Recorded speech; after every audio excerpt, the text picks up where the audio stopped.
বৌদি, শুনলাম তোমরা দেওর আর বৌদি মিলে সবাইকে খুব প্রশ্ন করো।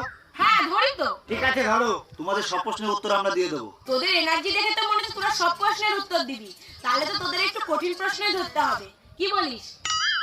ঠিক আছে তাহলে বল, একটা আপেল না কেটে দুটো বাচ্চাকে ভাগ করে দিবি, কিন্তু বাচ্চা দুটো যেন না কাটে, তাহলে কিভাবে দিবি? জুস বানিয়ে। এবার আমি প্রশ্ন করছি, বলতো কোন জিনিসটা ভেঙে গেলে বেশি কাজে লাগে? নারকেল। দাঁড়া, এবার আমি একটা প্রশ্ন করছি। ধর একটা ঝুড়িতে 5টা কমলা লেবু আছে, সেই কমলা লেবুগুলো তোর 5টা বন্ধুকে ভাগ করে দিলি, কিন্তু ঝুড়িতে এখনো একটা কমলা লেবু পড়ে আছে, বলতো কিভাবে? কারণ একটা বন্ধুকে ঝুড়ি শুদ্ধ কমলা লেবু দিয়েছি।